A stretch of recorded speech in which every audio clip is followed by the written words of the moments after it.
Salut, bienvenue sur Sport Business Squad, la première émission traitant des questions de management et d'économie du sport en Afrique et partout dans la francophonie. Tout de suite, le sommaire.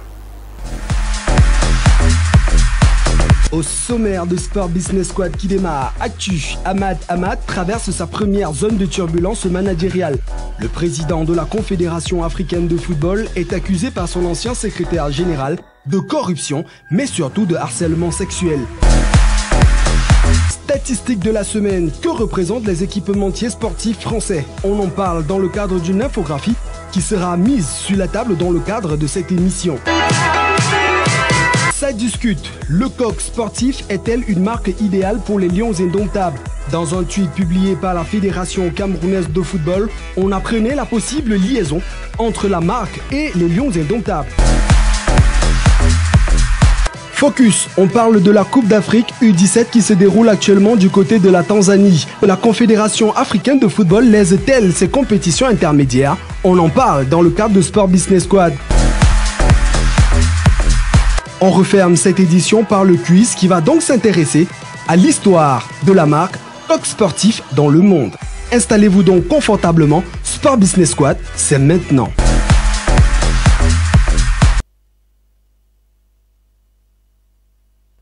Voilà, pour parler justement sport business, il faut être bien accompagné. Moi, je suis toujours très bien accompagné. Vous avez déjà vu, vous l'avez vu à l'image actuellement. On va commencer par ma droite.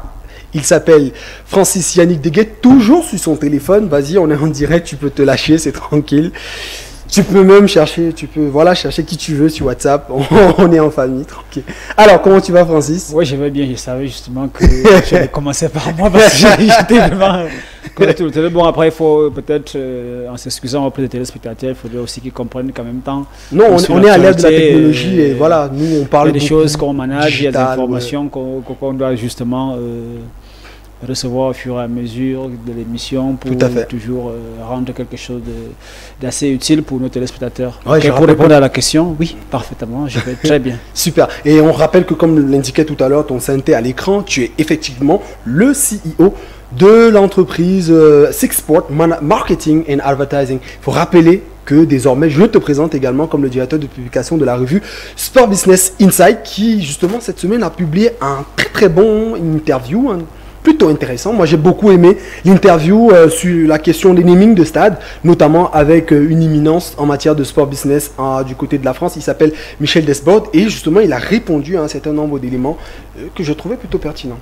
Oui, déjà peut-être pour rappeler, la présentation sera beaucoup plus compliquée. Je pense qu'on va partir justement de Sixport Marketing and Advertising pour Sixport International Group parce qu'il faut aussi expliquer aux téléspectateurs qu'on a essayé de se diversifier dans plusieurs domaines dans le sport naturellement. On va aborder les questions des infrastructures, on sera dans l'OTT avec YouLive, naturellement Sport Business Insight, donc tout cela sera petit pour simplement une agence de marketing sportif.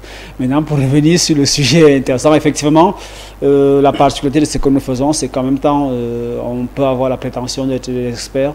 En même temps, au-dessus de nous, il y a plus d'experts que nous et parfois, quand des sujets sur le plan national ont une dimension internationale qu'il faut les contextualiser à l'échelle globale. Il faudrait parfois aussi qu'on écoute les aînés et il n'y avait pas meilleur que Michel Desbordes qui, il faut rappeler, est professeur de marketing de sport à l'université Paris-Sud. Une bonne quinzaine de livres publiés en 3 langues, notamment le français, l'anglais et l'espagnol. Professeur d'université en France, en Chine et bientôt au Sénégal.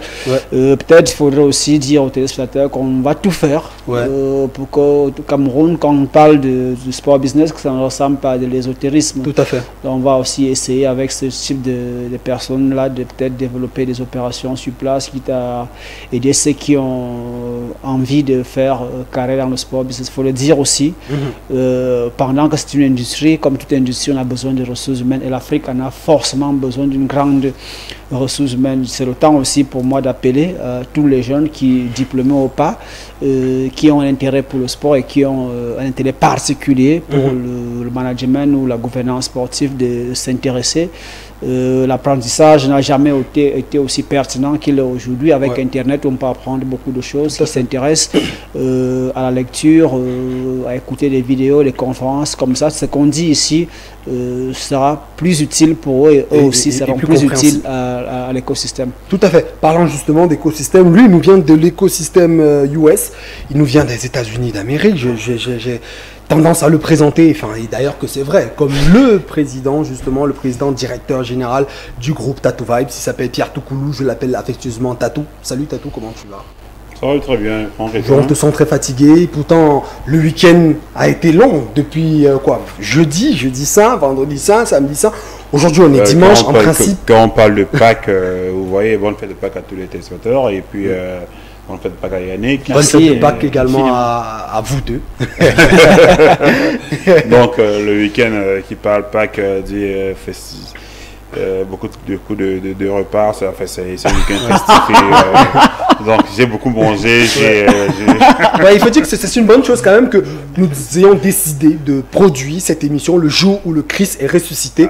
C'est dire si le sport business... Quand votre secrétaire m'a appelé pour me rappeler que M. Tatou, vous devez passer à la télé. Oh, c'est pas possible, on ne peut pas rajeunir ça.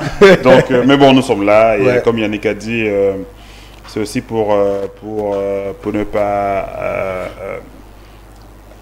arrêter l'engouement que les jeunes ont pour le sport aujourd'hui, pour l'économie du sport aujourd'hui en regardant nos émissions. Donc on a commencé quelque chose de bien, il faut qu'on puisse continuer. Et puis c'est pour ça que nous sommes là, on fait des sacrifices.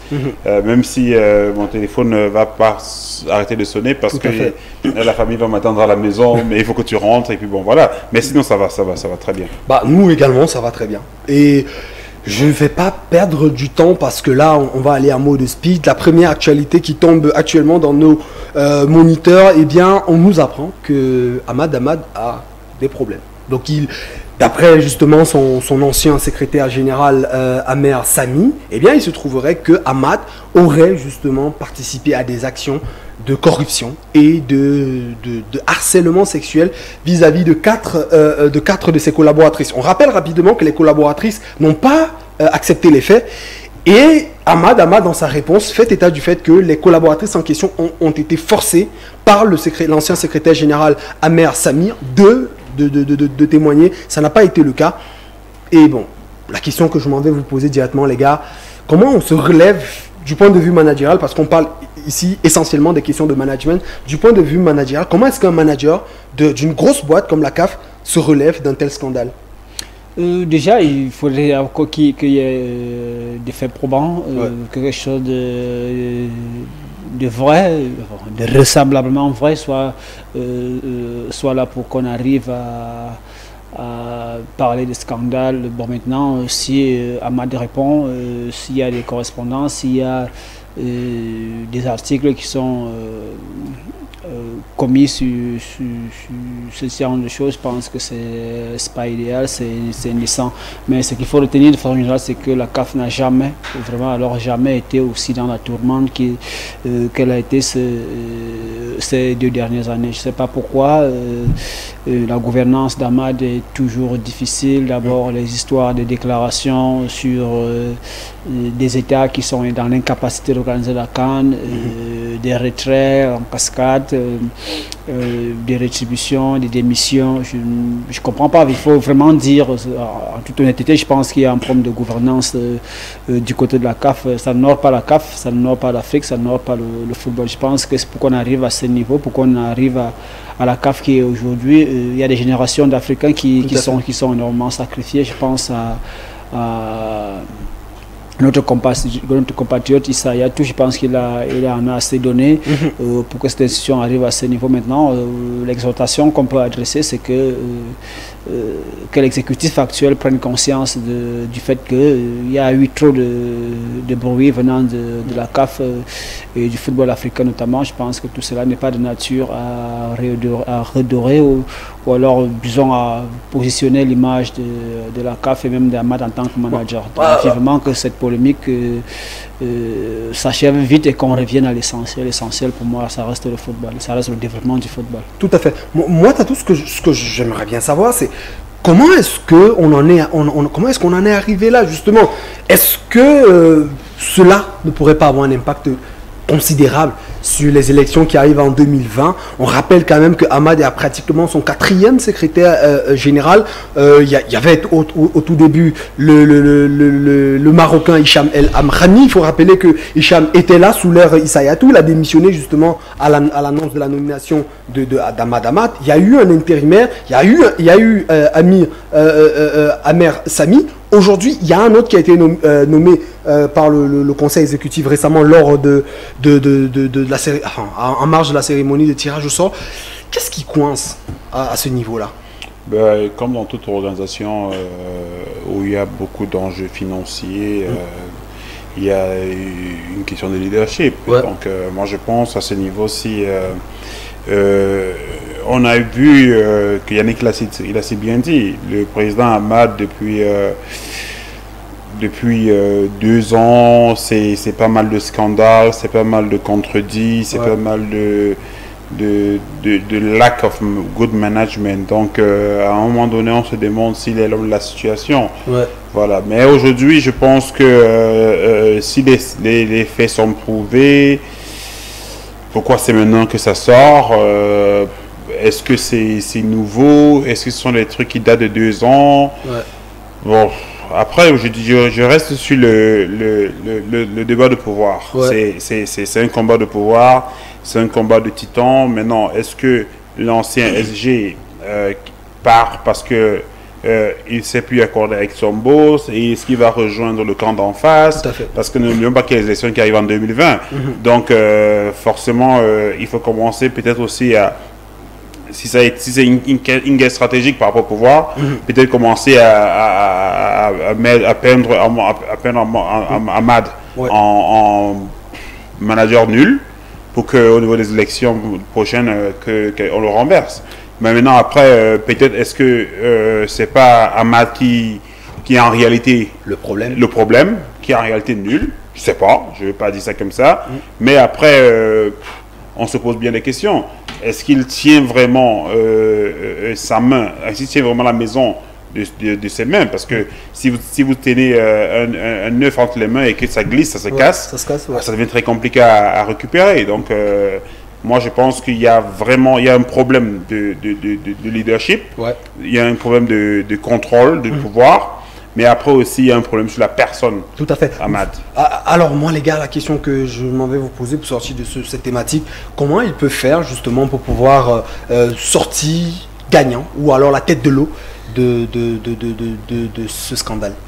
Oui, moi je pense, pour ma part, en tant que manager, je pense que tout ce qu'il a à faire, c'est ne pas suivre l'évolution, ce n'est pas réagir à tout type d'article, à tout type de déclaration qui sera faite dans ce sens, qui reste le plus silencieux possible, quitte à ce que s'il y a des gens qui sont victimes d'une injustice, qui fassent valoir leurs droits, je ne sais pas, soit devant les tribunaux qui démontrent effectivement qu'il y a eu harcèlement, mais sinon s'il va réagir sur tout commentaire, je pense que ça va contribuer seulement à faire évoluer le scandale. Et comme Tatou l'a dit, nous sommes en période de pré-campagne, disons-le comme ça, et je pense bien qu'Hamad, en termes de scandale, en termes de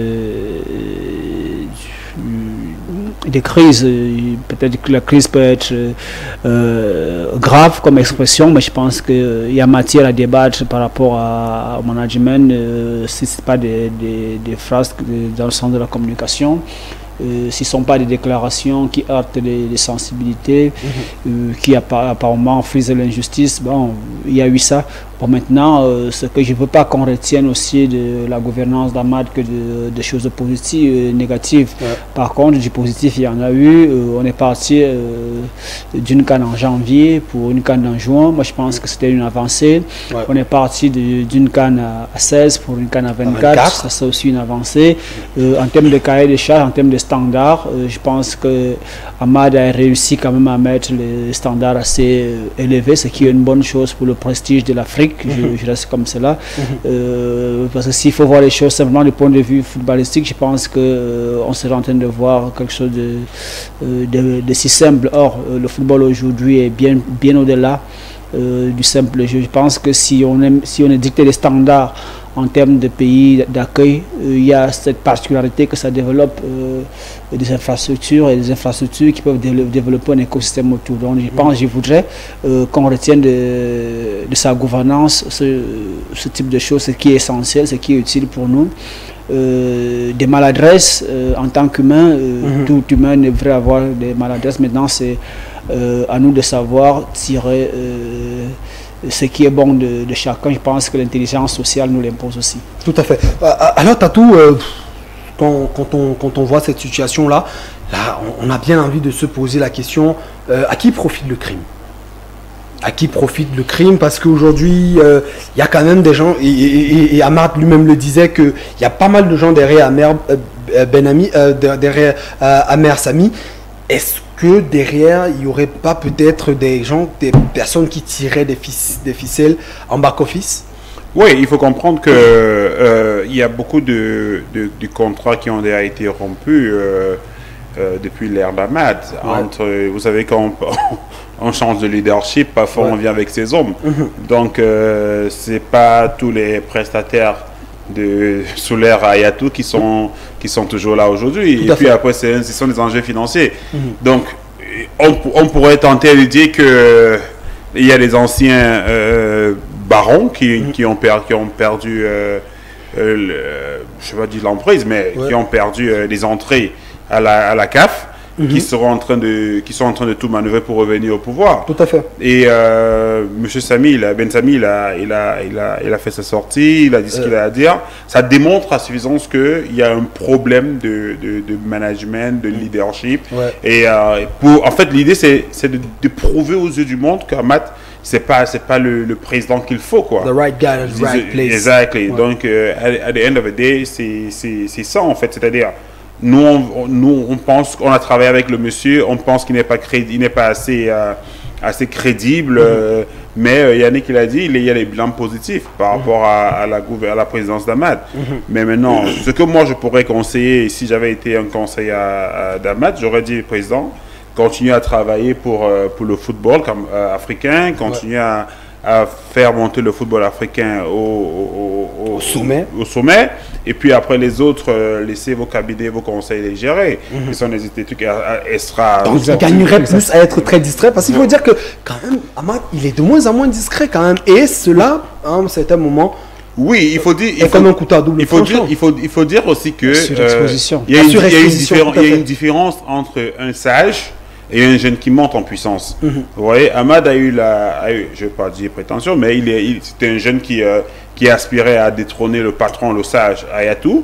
Donc, il vient avec une nouvelle force. Il veut faire ce qu'Ayatou ne faisait pas. Il est beaucoup plus présent dans les médias. Il est constamment en train de faire des communiqués, des points de presse, des interviews. Et puis après, à chaque fois, on a l'impression qu'il se contredit. Qu'il se contredit et tout ça. Donc, à un moment donné, c'est assez vexant d'avoir un leader comme celui-là. Et je pense que ce qui est en train de se faire en ce moment, c'est juste pour prouver que Hamad n'est pas la personne qu'il faut à la tête de la CAF. Juste pour... Oui, 30 secondes. Tatou soulève quelque chose d'assez pertinent dans l'attitude d'Hamad. C'est-à-dire qu'Hamad se comporte comme un héros, mais jamais comme un stratège.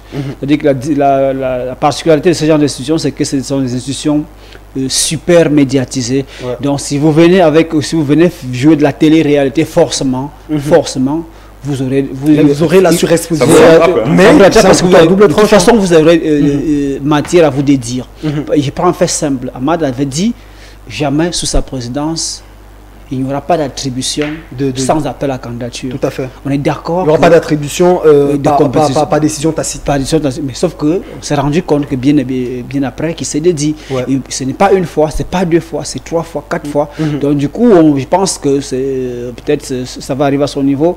Il est une très bonne personne en termes de vision. Il a une très bonne vision, une grande vision pour le foot africain. Ça vraiment, je tire un chapeau, mais seulement je pense qu'il gagnerait à être beaucoup plus discret, à travailler sur des opérations plus concrètes, à faire parler ses actes, à faire parler d'autres à sa place, à la limite faire parler des leaders. Je pense qu'il y a des sportifs, s'il y a des opinions qui veulent être portées par Amat, il n'a qu'à chercher parmi les anciennes gloires du football qui partagent ses opinions. Tout à fait. Et il en a pas mal. Il y en a pas mal. Il y a Rigobert Song, il y a Ladji Diouf, il y a eu Samuel Eto'o, il y a tellement de poids lourds dans le football qui comptent sur la sphère médiatique, qui peuvent être des relais pour les opinions qui sont celles d'Amad, et que lui, ça reste sur vraiment des choses basiques. Peut-être simplement sur des responsabilités vraiment qui sont inhérentes à la fonction de président de la CAF. Peut-être tweeter de temps en temps. Il faut rappeler que... Et puis pour ajouter à ce que Yannick dit, si Amad avait une communication assez directe mais réservée, c'est-à-dire il fait des communiqués, il fait des tweets, et puis après... Et on rappelle que nous également, on a un compte Twitter quand même. Sport Business Squad a un compte Twitter et on tweet de temps en temps et ça se passe plutôt pas mal. On a également un compte Facebook, on a un compte Instagram et avec la complicité de la technique, on va peut-être afficher ça à l'écran pour que les gens puissent nous écrire. On a un compte YouTube. On a un compte YouTube qui aujourd'hui est à près de 750 abonnés. C'est quand même un record pour une émission de sport business. Qui n'a pas un an. Qui n'a même pas 6 mois carrément. Donc c'est la preuve que voilà, on travaille beaucoup et nos réseaux sociaux vont s'afficher parce que le Doux c'est un petit magicien, il va taper 2-3 boutons et puis ça va s'afficher. Le petit frère de Joël Emile. Non, le grand frère de Joël Emile. Non, c'est pour blaguer. Tout à fait. Et donc justement, il est en train de travailler pour que ça s'affiche. Je disais, on a une page Facebook. Et nous, puisqu'on a tout ça, ça veut dire qu'on peut analyser les statistiques. Et c'est la statistique de la semaine.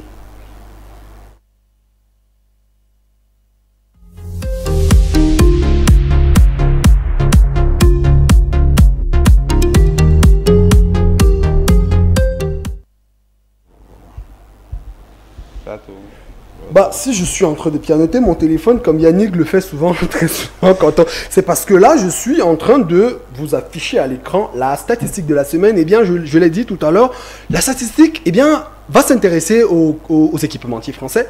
Et donc, on veut savoir comment se constitue aujourd'hui l'univers des équipementiers français en la matière.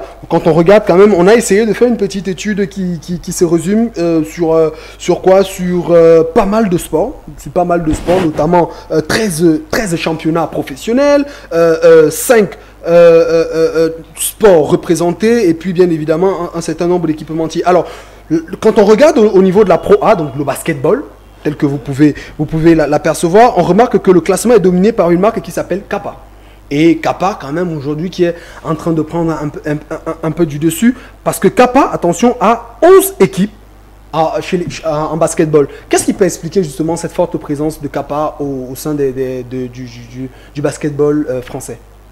Je pense que Kappa a essayé de développer sa stratégie commerciale sur des sports qui montent. Et on sait aujourd'hui qu'en Europe, le basket, c'est un sport qui monte. Parce que vous savez, aussi en Europe, aujourd'hui, on essaye de titiller un peu la Ligue américaine avec la NBA et tout ça là. Donc, Kappa, à la base, a fleuré le bon filon. Et je crois que c'était aussi l'une des raisons pour laquelle il est... Après, tu as des marques comme Kipsta, tu as Irea, tu as Adidas, qui n'est que 5e. Pourquoi Adidas ne veut pas véritablement s'investir dans le basketball français? Oui, déjà, dans les propos de Tatou, il y a quelque chose de pertinent, beaucoup plus structurel, parce que la stratégie des marques est en fonction de la concurrence et le pouvoir de diffusion de certains sports. Pour les marques, pour les tops, dans le top 3 des marques de sport dans le monde, la plupart sont dans des sports les plus médiatisés. Adidas, Puma, Nike. Il faut dire que justement ça nous permet d'arriver dans le football où justement Adidas est 2e avec 10 clubs représentés en championnat de football professionnel. Et puis on a Nike qui est numéro 1 avec 10 clubs également. Enfin 10 clubs, ils sont ex-aequo. Et il y a une explication logique et aussi commerciale dans cela. Plus un sport est populaire, les tickets d'accès au sponsoring deviennent élevés. Tout à fait. À ce niveau-là, il faut donc surfer avec des marques qui ont un chiffre d'affaires annuel qui peut être important, qui peut leur permettre d'aller trouver des co-sponsoring, des associations avec des clubs comme le Paris Saint-Germain, par exemple. Si vous voyez, en France, on ne peut pas s'appeler Kappa et aller donner 50 millions d'euros au Paris Saint-Germain pour avoir un contrat, c'est pas évident. Si on n'est pas Adidas, si on n'est pas Puma, si on n'est pas Nike, on ne peut pas, parce que ces trois marques ont moins un chiffre d'affaires qui peut avoisiner les 700 millions ou le milliard là. Le milliard, oui. On parle de 15 milliards pour Nike et 9 milliards pour Adidas. Voilà, faire un chiffre d'affaires annuel de 15 milliards, c'est pas donné à n'importe quelle firme dans le monde. Donc du coup, peu importe le ticket d'entrée, sur une discipline aussi populaire, on va aller le chercher. Tout à fait. C'est-à-dire que plus la marque est puissante en termes de dotation financière, plus les prétentions de s'afficher avec des plus grands dans les disciplines, parce qu'il y a une cohérence aussi, dans le sponsor, c'est-à-dire qu'on s'affiche avec des marques sportives qui sont comparables d'un point de vue puissance, d'un point de vue performance. Il faut dire, et parlons justement de puissance et de performance, à la 10e place, on retrouve une marque qu'on va évoquer tout à l'heure, avec un chiffre d'affaires de 90 millions d'euros justement en 2016. C'est la marque Le Coq Sportif qui a 2 clubs en championnat professionnel français. Oui, bon, le Coq Sportif, c'est quoi, c'est 1882, je pense, la création. Pratiquement plus de 100 ans quand même. Et puis depuis 2005, c'est une compagnie qui essaye de gagner des parts de marché. Ils ont signé avec Florentina, ils ont signé avec pas mal de structures. Fiorentina, Everton, Saint-Etienne, qu'on évoque dans le cadre du classement. Il faut dire qu'ils sont également partenaires de la Fédération française de rugby. Donc ce sont eux qui habillent le 15 de France. Et justement, dans le rugby français, ils occupent la 8e position. Quand même, mais il faut aussi dire que le Coq Sportif aussi est en train de bien monter dans le streetwear. Malheureusement, on n'a pas ça à l'affiche. Dans le streetwear aujourd'hui, le Coq Sportif a fait confiance à Joachim Noah pour pouvoir exporter et la marque aux États-Unis avec la notoriété que Joachim Noah avait à une époque. Tout à fait. On va revenir même justement sur le cas Yannick Noah. Quand on va dans des sports comme le volleyball, on a des marques comme Erea, Panzeri, Macron, quand même, qui est une marque qui essaye progressivement d'entrer en Afrique. Yannick, au niveau, quand on parle du deuxième palier de cette étude menée, on rappelle, par nos confrères de SportBiz, sportbiz.com. Oui, ça c'est intéressant. Moi, je pense que l'Afrique, en termes de marché, représente quelque chose d'assez intéressant, dans la mesure où on a une population assez jeune, la plus grande qui s'intéresse au football et au sport de façon spécifique. Donc, je pense que pour des marques qui ne peuvent plus être compétitifs sur des marchés saturés comme l'Europe, ils n'ont qu'à aller sur des territoires, entre guillemets, vierges, qui peuvent avoir un pouvoir d'achat à la hauteur de leur bourse. De leur bourse, par exemple. Je pense que si en termes de marché, plus une marque est mondialement connue, plus ses articles sont un peu plus chers. Parce que si on est dans une logique où pour faire un prix sur un article, on y ajoute toutes les dépenses publicitaires, de sponsoring et tout le reste. Donc dans ce sens, je pense que pour les petites marques comme Erea ou encore d'autres, Kappa, Keepstar, même Coq Sportif par exemple, il serait idéal d'aller vers ces marchés-là. C'est-à-dire, ok, d'accord, c'est pas le marché qui est quand même la bière officielle du Tour de France. Oui, c'est pas. Essaye de diversifier. C'est pas le marché prioritaire des grandes firmes parce qu'ils font moins de chiffres là-bas, mais avec des articles entre guillemets moins de gamme, on peut pénétrer des territoires comme l'Afrique. Donc, je pense que les stratégies avec ce genre d'équipementier, il y a une cohérence, il y a une logique, il y a une vision commerciale et donc plutôt ambitieuse derrière. Tout à fait. Et donc, pour faire le résumé de cette étude, justement, on a donc le classement, le top 10 des équipementiers en France. Je rappelle que cette étude a été faite par SportBiz Business. Foot.fr, qui est donc un partenaire avec qui on travaille. Donc rapidement, le top 10, on l'évoque, il y a Kappa en première position, avec 34 clubs que la marque équipe. On a Adidas avec 20 clubs à la deuxième position, ensuite Erea, ensuite Hummel. On a Nike qui ne vient qu'à la 5e place, on se demande bien pourquoi. Ensuite on a Macron, et on a Kappa, on a Sprado, on a Pura, et enfin on a Kenga. Ce sont des marques quand même qui ne sont pas très connues dans le top of mind, mais là Kappa en tête, et Adidas juste derrière, et Nike à la 5e position. Comment vous analysez cette... Oui, mais après il faut dire que c'est sur le sport français. Ouais. Sur le sport français, mais si on regarde sur le plan mondial, il va sans dire que Nike il faut rappeler que l'étude date de 2016-2017. Après, il y a l'arrivée de stars comme Neymar, comme Mbappé. Peut-être ça peut également jouer et puis attirer plus de oui, j'ai malheureusement pas le tableau là ici. J'ai eu un tableau où les parts de marché, je pense que Nike était premier, Adidas deuxième. Il y avait une autre marque, c'est Reebok qui était troisième. Et je crois que Macron devait être cinquième au niveau mondial. Donc, vous voyez que c'est assez... Quand on regarde au niveau mondial, Yannick a parlé par exemple des différents sports. Il a parlé de l'importance des différents sports, la médiatisation des différents sports, certains sports. Et puis après... vous avez parlé par tout à l'heure du Tour de France.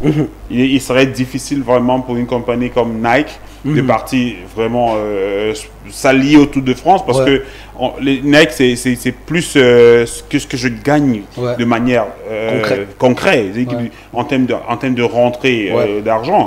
C'est pas plus... En termes de potentiel d'achat, parce que oui, justement. À la suite de Tatou, il faut peut-être expliquer que les marques se positionnent en fonction des produits qui passent sur le marché. Par exemple, les chiffres d'affaires des marques aujourd'hui ont explosé par rapport dans une logique lifestyle avec des tout à fait. streetwear, des baskets. Ça veut dire qu'on est sneakers. Il faut rappeler qu'aujourd'hui, la marque Coq Sportif qu'on évoque, même d'ailleurs rapidement dans le cadre de sa discute, a fait ce qu'on appelle la renaissance à travers les sneakers. En fait, si vous regardez bien, quand vous situez 2005, le rachat de Coq Sportif. Et puis après, vous voyez 2007, 2008, l'entrée de Joachim Noah en NBA. Et puis après, Joachim Noah, qui est évidemment l'ambassadeur à l'époque, l'un des bons ambassadeurs de Coq Sportif en NBA. Et puis après, c'est tout le monde qui veut s'habiller comme Joachim Noah. C'est le streetwear, c'est... Voilà. Alors justement, parlant de Joachim Noah et de son père, Yannick Noah, qui est depuis 30 ans l'égérie de la marque Coq Sportif, et bien dans un tweet publié par la marque elle-même et ensuite repris par la FECA Foot, on apprenait que il y a une fable qui est en train de naître justement entre le lion et le coq. Et donc le Coq Sportif serait donc le nouvel équipe, le nouvel équipementier des Lions Indomptables. Cela également a été confirmé par un communiqué qui a été publié par la FECA Foot à travers son responsable de la communication, Parfait Siki, à qui on adresse le bonsoir. Alors les gars, est-ce que Coq Sportif est la marque idéale pour un symbole comme les Lions Indomptables, qui, on le rappelle, deuxième nation africaine la plus titrée de l'histoire du football, 9e nation la plus titrée de l'histoire du football dans le monde. Moi, je vais pas rentrer dans les faux débats que je vois dans les réseaux sociaux et moi je dis, nous sommes business, nous sommes sport, mais d'abord business. Tout à fait. C'est-à-dire, c'est quoi le deal entre Coq Sportif et la FECA Foot? Alors, qu'est-ce que la FECA Foot a gagné? Moi, je n'ai pas le contenu du contrat, mais moi je pense que on serait en train de partir vers un développement assez original non seulement des équipements, et qu'on va repenser la structure équipement de la FECA Foot, mais après au-delà de ça, quels sont les produits dérivés qu'on pourrait vendre, parce qu'il faut dire que une marque comme celle-là doit faire du business. C'est clair. Et puis après, la FECA Foot devrait faire des rentrées parce qu'ils ont des pourcentages sur des produits dérivés vendus. Donc il y a tout ça qui rentre en jeu. Moi, je n'ai pas un problème avec la marque en elle-même. Moi, le questionnement, ce serait quelle est la stratégie de la marque. De la marque. Que la marque il y a une stratégie conjointe qui doit être mise sur pied. C'est quoi les obligations des uns et des autres, ouais. Alors, parce qu'au niveau de la FECAFOOT, il faut dire, on a eu un problème avec Puma. Moi, j'ai parcouru le Cameroun, mais j'ai pas vu une boutique officielle Puma au Cameroun où je pouvais trouver un maillot original des Lions Indomptables. J'ai pas vu un maillot Puma au Cameroun où je pouvais entrer dans une boutique et me dire ok, je vais faire Floquet Tattoo Vibes derrière. Tout à fait. Mais ça n'a pas été le cas. Mais on voit ça dans tous les autres pays du monde et développé, je vais entre guillemets. Mais si aujourd'hui on a un label comme Lions Indomptables qui est très bien vendu, tout à fait. Si on a réussi à bien le vendre, parce que c'est un gros label aussi. C'est le label quand même en Afrique. Donc, champion d'Afrique, on rappelle. Maintenant, et qui va défendre son titre en Égypte. Maintenant, si on arrive, qui va organiser la prochaine. Voilà, si on arrive à développer un merchandising structuré autour de ce deal, mais moi, j'ai pas de problème avec Coq Sportif. D'accord. Avant de te prendre, Yannick, on va d'abord faire un petit détour du côté de l'Italie, si la magie de la technologie nous le permet. Et de l'autre côté, il est déjà connecté. Il s'appelle Raymond Omboga. Il a été une fois ici avec nous sur le plateau. Maintenant, il est reparti en Italie. Il est donc le CEO de Inter Management Group. Il est également le représentant Afrique des marques Sportica et Damasport. Il est bien évidemment spécialiste dans les questions de kit management et de kit marketing. Il est connecté. Si tu nous reçois, Raymond, la première question qu'on aimerait se poser ici sur le plateau, c'est comment est-ce que tu as accueilli justement cette nouvelle de partenariat entre la FECAFOOT et la marque Le Coq Sportif?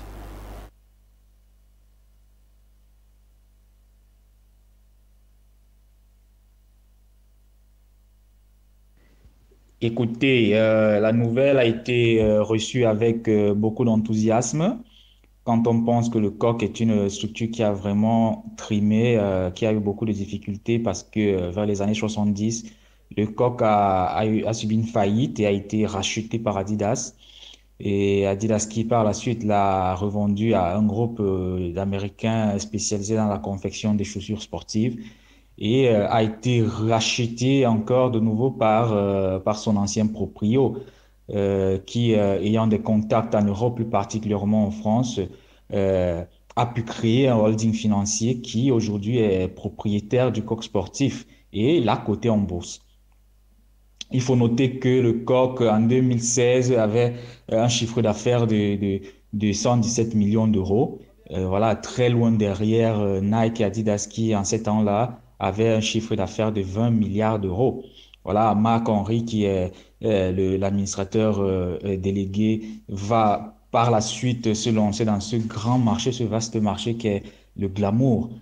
Parce qu'il s'est rendu compte que dans le sport, ils avaient moins à gagner qu'en réalisant des vêtements pour le fashion glamour.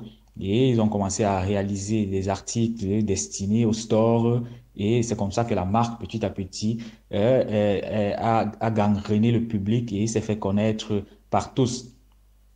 Henri Marc qui par la suite va s'entourer un staff de jeunes qui ont une très grande connaissance dans le design et l'innovation textile.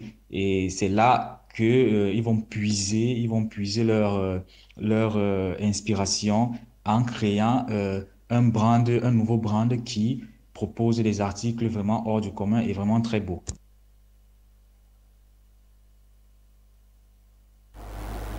Alors, Raymond, justement, la deuxième question que je m'en vais te poser est celle de savoir quelle est la place pour toi qui est en Europe aujourd'hui, tu es bien installé en Italie, tu maîtrises bien l'univers des équipementiers. Quelle est la place qu'occupe justement la marque Le Coq Sportif dans l'univers des équipementiers européens?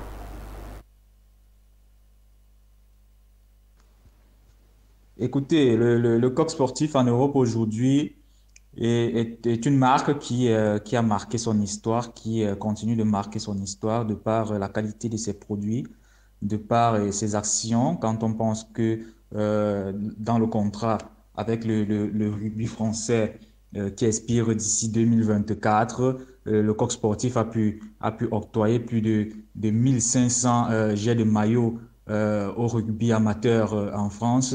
Et avec une enveloppe d'une valeur de 1 900 000 euros chaque année. voilà les actions du coq sportif en Europe. Et je ne vous parle pas de Saint-Étienne qui a signé de très beaux contrats avec le coq sportif et de très belles tenues impeccables. Il y a le Racing, il y a la grande Fiorentina qui est sortie d'un contrat avec le coq sportif avec 6 stores. 6 stores officiels et ensuite le tour. Alors là, nous posons la question de savoir est-ce que il n'y aurait pas la possibilité aussi pour la nationale d'avoir des stores officiels, chose que nous n'avons jamais eu, que ce soit avec Puma ou avec un autre équipementier sportif. Voilà, le store, le coq sportif, il faut noter que le coq sportif est un brand 100% made in France, 100% made in Europa et que la qualité du produit est vraiment excellente. Aujourd'hui, le coq sportif se range comme l'un des équipementiers qui a des plus belles tenues au monde. Je me demande pourquoi d'ailleurs la proposition qui circule sur le net n'est pas aussi belle que celle de la Fiorentina, qui avoisine un peu à une tenue pour cyclistes, parce que c'est ça leur particularité, faire des synthèses de design.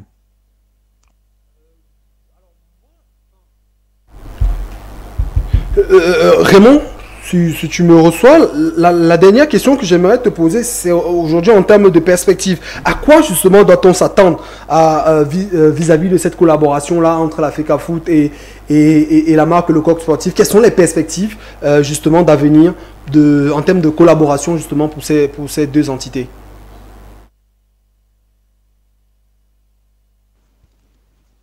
Dans une collaboration comme celle-ci, écoutez, le Cameroun doit en tirer au maximum, hein, doit prendre le maximum, que ce soit la réalisation de stores, que ce soit la prise en charge de certains centres de formation nationaux, que ce soit les subventionnements, la participation aux événements sportifs nationaux. Il y a beaucoup de petites choses là-dessus et je pense que le coq sportif est préparé là-dessus parce que le coq sportif, c'est dans sa ligne de travail. Ils sont très portés en ce qui concerne la vente de leur brand, la publicité, la médiatisation, la communication sur leur brand. Et je pense qu'ils vont mettre le paquet là-dessus. Il faut penser que le coq sportif aussi a déjà habillé le Cameroun. Donc, il y a une petite histoire du coq sportif qui se retrouve au Cameroun. Et je dirais à la fin que, voilà, pour moi, c'est un partenariat très bon, plein d'histoires et plein de réalisations positives.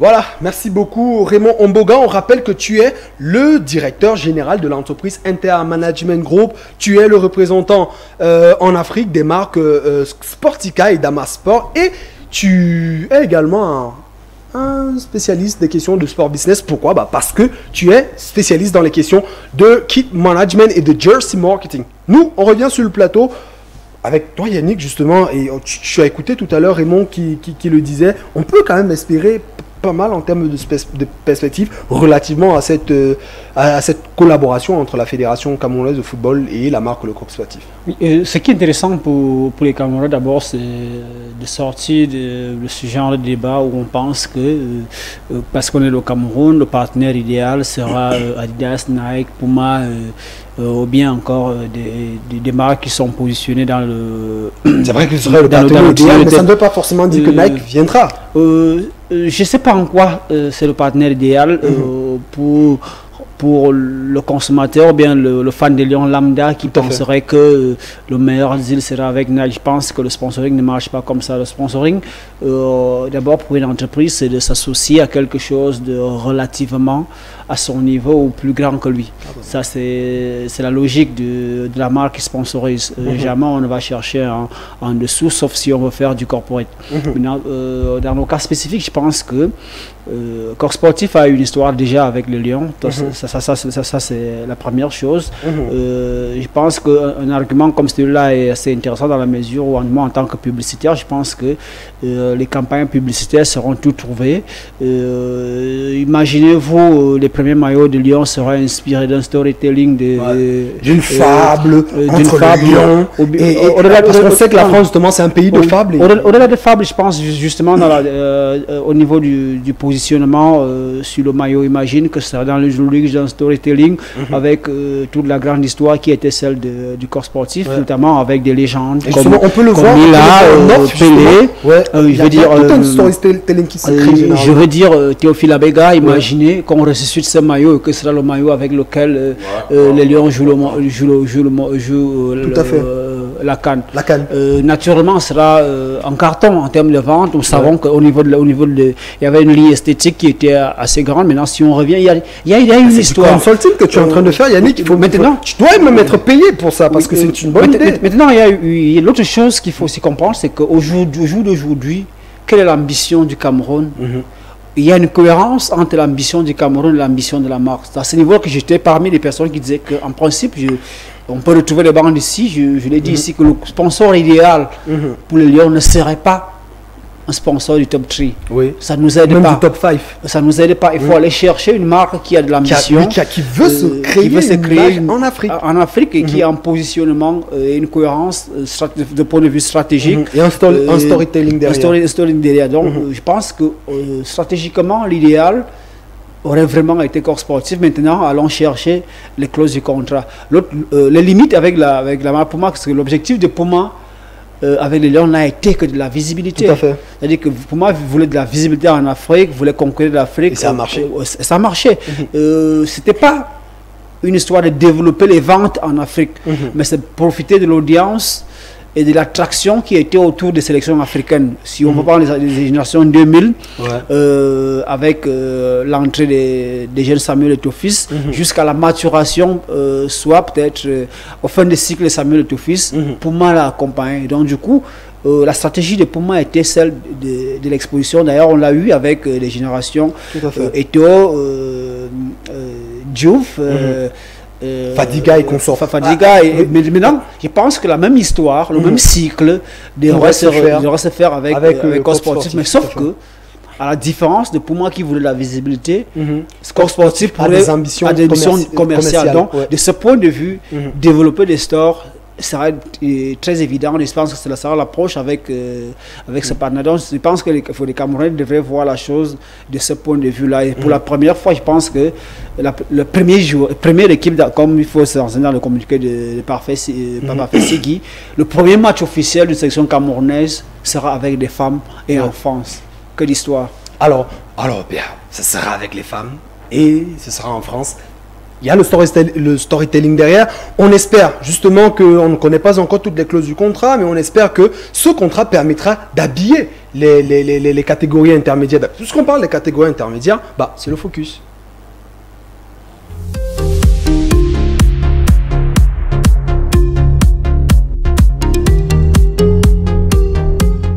Alors justement, je parlais des catégories intermédiaires simplement parce qu'on va évoquer une thématique, c'est celle de savoir. On parle aujourd'hui, on est en plein dans l'édition 2019 en Tanzanie de la CAN cadette, enfin la CAN des moins de 17 ans, qui se déroule donc du côté de la Tanzanie. Félicitations aux jeunes Lionceaux qui sont qualifiés jeudi dernier lors du match contre le Maroc. Grâce à cette victoire, ils se qualifient pour les demi-finales et également pour la Coupe du Monde des U17. On n'est pas là pour parler sport. Pourquoi on a l'impression que la CAF laisse, enfin c'est une impression, pourquoi on a l'impression que la CAF laisse ces compétitions intermédiaires? Je dis c'est une impression. Après, c'est une impression. Ce sont les impressions qu'on reçoit sur Twitter, comme vous avez pu le voir, Twitter, Facebook, Instagram, YouTube. Peut-être, je vois ta tête un peu hésitant là-dessus, peut-être le poulet de parc qui fait ça. Bon, ok, pour faire beaucoup plus sérieux, je pense qu'il y a un souci. Peut-être ça peut être. Il faut justement que la CAF règle ça bien assez tôt avec son conseil, la Gardère. Il faut trouver d'abord des sponsors qui s'adressent à ce type de public, un public jeune. Il faut que l'Agadez travaille là-dessus. Coca-Cola, je veux dire, Total n'est pas la cible prioritaire d'un public jeune. Un enfant de 17 ans n'a presque rien à foutre avec de l'extraction de pétrole ou alors de la vente du pétrole. Je pense que si on arrive... Il n'a même pas encore l'âge de conduire. Si on arrive, peut-être au Cameroun, oui. À 17 ans 16 ans. 16 ans. 14 ans aussi, parce qu'il faut comprendre qu'il n'y ait pas des surclassés dans ces catégories-là. Donc je pense qu'il faut qu'on réussisse, nous en Afrique, à trouver de la cohérence dans les catégories inférieures. Si on a des marques qui accompagnent ce type de compétition, enfin, des gens qui ont des marques qui ont un positionnement adolescent, je pense aux chocolateries, au yaourt, à des jus naturels, des choses comme ça, des compagnies comme ça. C'est elle, par contre, qui peut générer, qui peut créer du financement pour que un diffuseur puisse acheter des droits. On a vu parfois des matchs, on a regardé le match de jeudi à la télé, c'était peut-être pas sur une chaîne camerounaise, mais on n'a pas vu de publicité pratiquement. Tout à fait. Parce que le public n'est pas adapté au portefeuille du gestionnaire. Donc je pense qu'il faudrait que la CAF réfléchisse justement, soit remettre des compétitions inférieures à des entreprises, à des agences qui peuvent avoir ce positionnement start-up et qui peuvent aller avec des marques qui peuvent justement accompagner ce type de produits. Et les télévisions justement qui peuvent diffuser dès lors qu'il y a la publicité derrière. D'accord, avant de revenir chez toi Tatou, on va faire un détour rapide du côté du Maroc. On reviendra justement pour parler de la question des droits télé redistribués justement des droits télé des catégories intermédiaires. On en parlera tout à l'heure Tatou. Rapidement, on va du côté de Casablanca au Maroc où nous attend déjà notre correspondant permanent de ce côté-là. Il s'appelle Bertrand Mvondo. Alors Bertrand, la première question que tout le monde se pose ici, puisqu'on est en Afrique subsaharienne, toi tu es du côté du Maghreb, et on veut bien se poser la question, quelle est la considération justement qui est faite du sport jeune dans le Maghreb? Francis, bonsoir à tout ton panel, bonsoir également aux téléspectateurs de HTV. Alors, votre question est pertinente, très pertinente. Vous savez que le football jeune est la base de ce qu'on attend demain et on ne peut pas attendre des résultats si on n'a pas, n'est-ce pas, mis sur pied une base. Et exactement la FIFA et la CAF ainsi que toutes les autres confédérations l'ont compris. C'est pour ça qu'il y a un budget qui est alloué à chaque fédération pour préparer des compétitions jeunes et pour faire des championnats dans chaque pays. Alors, le Maghreb est dans le même registre que tous les autres pays, c'est-à-dire dans la promotion du football jeune. C'est pour ça qu'on encourage ces compétitions-là. C'est pour ça qu'on permet aux sélections intermédiaires de participer à ces compétitions-là, ici dans le Maghreb, comme ça se passe partout ailleurs. Et n'oublions pas que ces compétitions permettent, n'est-ce pas, de préparer la relève. Ces compétitions permettent déjà de mettre sur pied un système qui aide les jeunes à affronter la compétition. Et on ne peut pas parler aujourd'hui de revenus parce que le sponsor, lui, il ne peut pas s'investir sans savoir ce qu'il va gagner derrière. Les compétitions intermédiaires n'ont pas d'affluence, elles n'ont pas des stars pour le moment, c'est des stars en devenir. Donc, il est difficile pour les sponsors, autant pour moi, de venir couvrir ces événements-là. Mais c'est plutôt des mécènes, c'est plutôt des âmes de bonne volonté, ceux-là qui aiment le football, qui accourent et qui viennent pour encourager et pour espérer que demain, n'est-ce pas, ces jeunes-là vont éclore et permettre aux uns aux autres de pouvoir bénéficier du fruit du travail qui a été mis en place. Alors Bertrand, la deuxième question que je m'en vais te poser, tu parlais tout à l'heure des talents qui éclorent, on pense au jeune Ben Taleb qui a marqué jusque-là 2 buts dans le cadre de cette compétition, même si le Maroc s'est incliné face au Cameroun, c'est normal, ce sont les Lions indomptables. Alors, les Lionceaux indomptables, je vois Tatou Sissier. Alors Bertrand, comment est organisé le football jeune du côté du Maroc? Oui, Franck, c'est une très bonne question.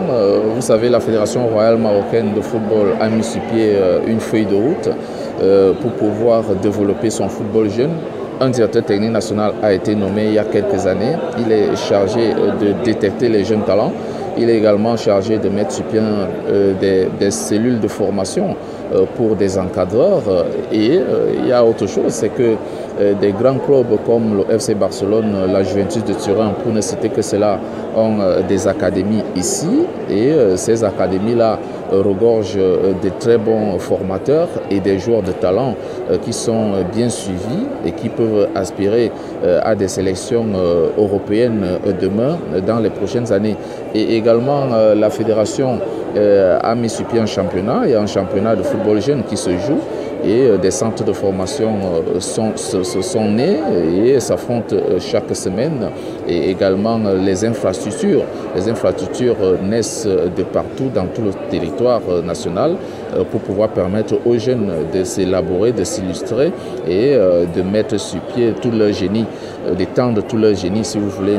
Donc le programme est très large, il y a tout un bagage qui est mis sur pied. Une commission de football jeune est au niveau de la Fédération royale marocaine de football, avec un budget bien alloué pour pouvoir, n'est-ce pas, permettre à cette commission-là de fonctionner et de mettre sur pied quelque chose de meilleur. Voilà un peu, en quelques mots, comment est-ce que la Fédération royale marocaine de football compte structurer son football jeune pour pouvoir alimenter l'équipe nationale dans les prochaines années.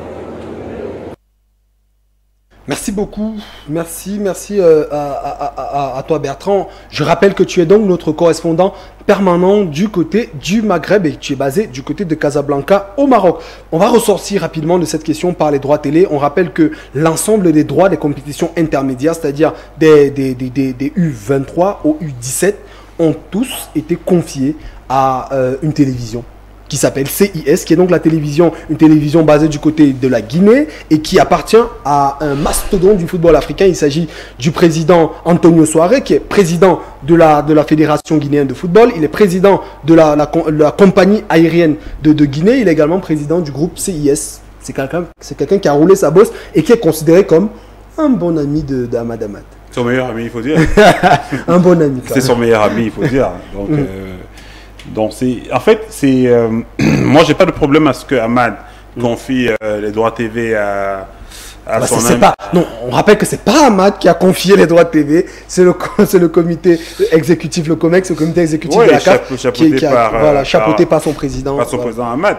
J'ai pas de problème, j'aurais dit, que le comité exécutif, ou alors qu'Ahmad confie la gestion des droits TV à son ami. Tout ce que nous on demande, c'est qu'il fasse le travail. Et le travail pour l'instant est quand même très bien fait. Le travail est bien fait, donc on apprécie. Sont retransmis en temps et en heure, et ça se passe bien. Maintenant, peut-être il faudrait ici qu'il développe au niveau des autres diffuseurs. Tout à fait. Un réseau assez c'est vrai qu'on a l'impression qu'il n'y a que CIS qui diffuse la CAN U17. Voilà. Maintenant, pour revenir un peu sur pourquoi est-ce que la CAF ne met pas d'accent sur les compétitions inférieures.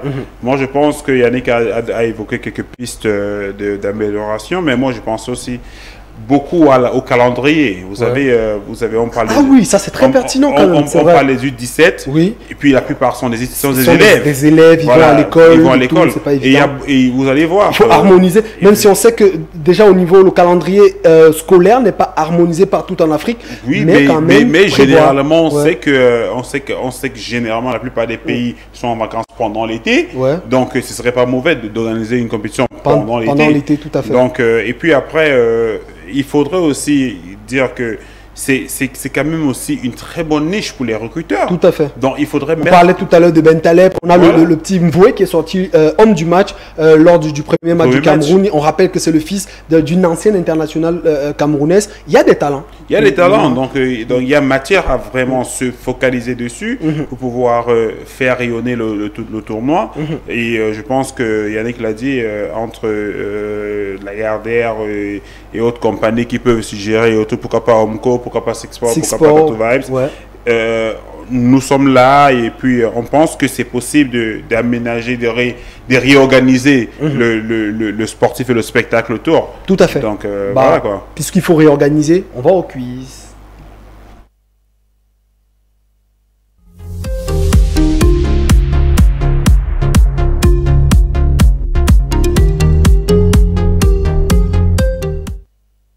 On rappelle pour les inconditionnels de ce programme, c'est-à-dire ceux qui nous suivent depuis la première émission. On rappelle qu'aujourd'hui, on tourne la 20e émission de Sport Business Squad. Ça fait 20 semaines d'affilée qu'on est là, à l'écran. C'est à féliciter quand même. Et donc, pour les inconditionnels, ils savent que Bah, Tatou, il gagne presque jamais le quiz. Bah, j'ai gagné la fois. Mais, justement, il s'est passé un phénomène presque miraculeux la semaine dernière. Tatou a fait 3-0, c'est-à-dire un score de tennis. C'était vraiment arrangé même. Et donc aujourd'hui, le quiz va porter sur l'histoire de la marque Coq Sportif.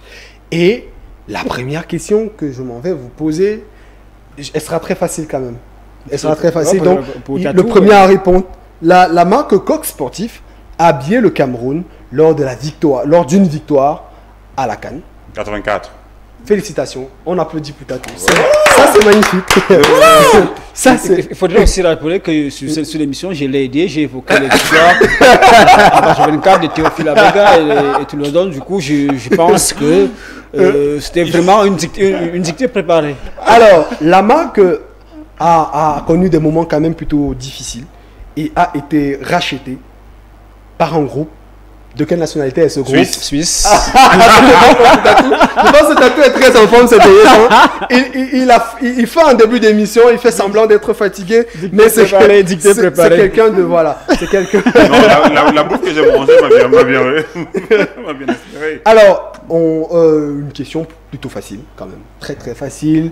Eh bien, la marque a connu une égérie. Yannick Noah? Non, je n'ai pas encore posé la question.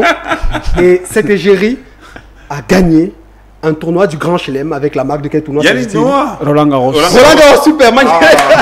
Magnifique, ça fait un point pour Yannick. Les auditeurs comprennent que c'était justement une dictée préparée. On va ressortir justement par cette question qui pourra peut-être vous départager. Eh bien, on sait que la marque est basée en France. Ça, tout le monde le sait. Et où se trouve, dans quelle ville en France se trouve la plus grande usine de fabrication de la marque? À toi. Super, je pense que Tatou. Non, on pourra peut-être le ralentir. On pourra peut-être faire le VAR. Je ne sais pas si à la régie on peut nous donner le VAR. Pas le VAR, les cyclistes, on la photographie. Non, c'est le VAR qu'on va demander.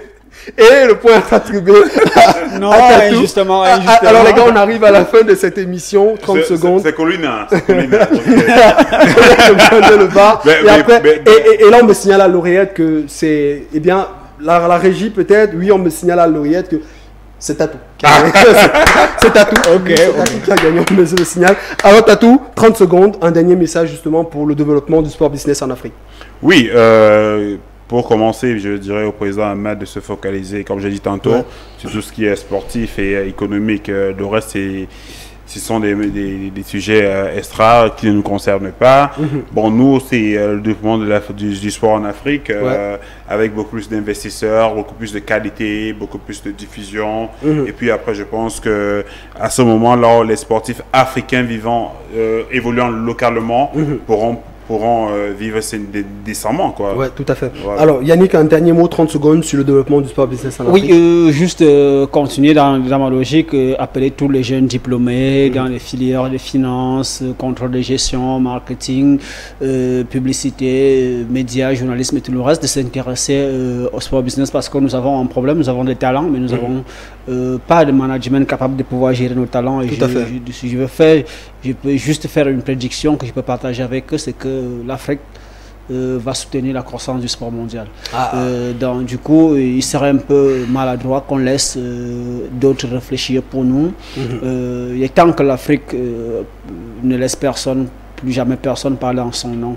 Quand on veut parler du sport business, si on veut des consultants, on doit les recruter en Afrique. Tout à fait. Je pense que c'est le seul message que je peux envoyer aux jeunes enfants. On leur dit ok, d'accord, on peut faire des carrières dedans. Il y a des Camerounais qui ont travaillé dessus. Junior Binyam a étudié ici, il a travaillé à la CAF, il est revenu, il fait ses affaires personnelles. Toi-même, il y en a partout. Tu l'as fait ici, tu as été au Cameroun. Tatou a été au Cameroun, ensuite il est allé aux États-Unis. Donc je pense que vraiment, pour nous résumer, ce qu'on fait ici, c'est simplement un pavé qu'on jette dans la mare. Donc simplement, on espère qu'avec le temps, comme l'effet boule de neige, on pourra attirer et susciter des passions, pourquoi pas des vocations dans le sport business. Bien évidemment, je l'ai dit, on était donc là à la 20e émission de Sport Business Squad. On espère que vous êtes annonceurs, partenaires, potentiels, mécènes. Vous pouvez croire au développement du sport business et du sport de manière globale en Afrique. Il le faudrait, c'est très important parce parce qu'il faut rappeler quand même qu'en 2050, l'Afrique, c'est 2 milliards, ce sera 2 milliards d'habitants et 70 à 80% de cette population sera essentiellement jeune. On a donc besoin aujourd'hui d'une certaine ressource et de comprendre aujourd'hui comment marche le développement, comment marche l'économie et le management du sport pour pouvoir être les pionniers en la matière. Nous, on pense déjà l'être. On espère être, entre guillemets, des lanceurs d'alerte du sport business en Afrique. et justement, c'est pour cela que je vous dis de garder toujours la bonne humeur, d'être sport, d'accord, mais business surtout. À la semaine prochaine et merci à William et à Ledou qui nous ont accompagnés du côté de la régie.